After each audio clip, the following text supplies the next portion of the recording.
And the Roman aristocracy, the Italian aristocracy, these are cousins who marry each other and pass on the knowledge of how to control the masses from generation to generation. They at least have been ruling Christendom or the Catholic Christendom for 2,000 years, since the time of Caesar. So at the very much, we do have this group of families, and we can go back this far. Now, they tell these stories going back further, but that's just them telling stories. Okay, that's not necessarily me believing it. But clearly, Christianity has been built on two things. One is the eternal message of Christ, which I can relate to very much. Love and peace and all that good stuff. Those are good virtues, yes. Everything that we think of as good about Christianity is still good, and it doesn't disappear because of it. But the fact of the matter is that the very basic premise of the Catholic Church is a lie. That is that Peter got the job straight from Christ, who got it straight from God. In other words, they are standing between us and God. Well, that's not true. It's a lie. So that entire giant church with all its believers is built on two things. One is the message of Christ, which is eternal and will never die, and they don't have to worry. But the other, it's a lie. Oh, yeah, we inherited, by the way, and we have the right. Which is nonsense. They don't have the rights to God. Everybody has the rights. It's in their heart. You got it. Yep. Eternal Truths from Benjamin Fulford, and we'll come right back with Ben, who is just back, and we woke him up from his jet lag. All right. Got to get him back in shape here. We'll continue in just a couple.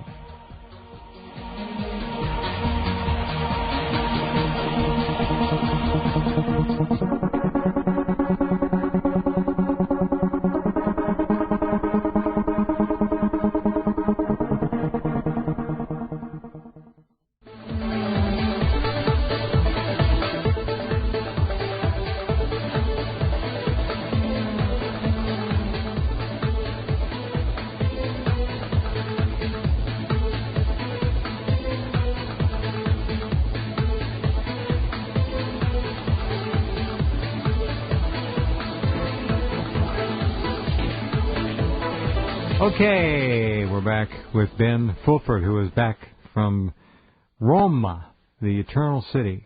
Or is it infernal? I get those two confused. Did you have a good time, though? Well, it's an interesting time. I got quite exhausted, but it was very, very interesting actually going there and seeing the whole story. Because clearly, I know that I went to a Jesuit university, and I know there's a lot of good to be said about Roman Catholicism, but what I learned on this trip very clearly is at the very top of that institution, there are a bunch of people, including the Pope, who are not Christian. Now, they have their own belief system. It's quite complex. There may be a lot to it. But they're being fundamentally dishonest with humanity about their role and their true belief. And not a big surprise, Ben. Christians. Not a surprise. Well, it was to me. All right. I always saw in South America, the truly,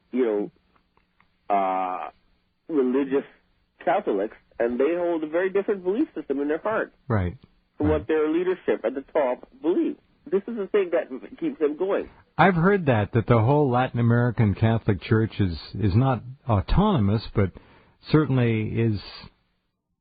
It's got a different take on things, and they are left alone pretty much. Yeah, no, I mean they're saying, hey, we're Christian and don't mess with it, and none of this Freemason stuff, and it's the Italian Catholic Church, in a sense, and to a lesser extent the other European Catholics, who have a very different belief system. It's complex, it's interesting, it's pagan, and it's worth studying, but it's not Christianity. The other thing that I've realized is that these are the people who own the Federal Reserve Board. They have kept power by controlling the money machines and the money printing machines since time immemorial. Well, that's right. So these are the money changers at the temple whose tables Christ overthrew. These are the Pharisees, or whatever you want to call them. They're still in charge. And these are the people I had to negotiate with on this particular trip about a new financial system. These are the people who bankrupted the United States for whatever reason they did. And they're open for negotiations. So we are headed for some very interesting times indeed. Once they come out in public, they make their confessions, they tell the truth to the people on the planet, everyone will learn an awful lot of interesting stuff. Very interesting stuff. All right, now, when you went there, who met you, and how would you ascertain that who you were talking to was in fact or is in fact a member of the Insiders Club? Well, you can never be sure, but I mean, if they pull out a business card and it says Illuminati under their name, you got to be a little suspicious. All right, of course. Now, all I know is that I was invited by the P2 Masonic Lodge, for people who call themselves that, and they just said, come to Rome for a holiday? What did they do? Well, they took me to various places, including what they called an Illuminati Research Institute, where they had some very bizarre technology, to say the least. Such as? Such as creating what appeared to be holograms with mirrors. And they say they can project these holograms to like 50-mile size or bigger. Well, that's old. That's the old Project Bluebeam stuff from the 80s. Sure, but I saw it with my own eyes. Your own eye or eyes? Eyes. Okay. I mean, you did say eye singular there. No, I mean, well, I saw it personally. I understand. I didn't hear about it. I didn't read about it on the internet. They showed it to me. I got it. Okay. And now it's fascinating. All right, hold on. Now, you're not going to get away that easily. So they had mirrors, and they projected it on a hologram or a holographic image, and this took place in a large room, and they said, watch this, Ben, and they turned it on, and you saw a 3D image of Bob Hope or something. What did you see? Well, they take a mirror, and it takes many, many years to make one in perfect shape, where they micro-carve an image onto the face. They shine a laser on that, right? And the reflection is actually different from what you see in the mirror itself. The reverse. Yeah, but you can make it as big as you want, or they can take two mirrors and shine them on each other. What they're doing, though, is they create optical illusions or optical effects that make you realize that what we see normally with our eyes is a very, very limited, like almost two-dimensional version of reality. Sure. And the guy who did this was arrested and put in jail because he projected an image of Mary on the clouds in front of St. Peter's. When?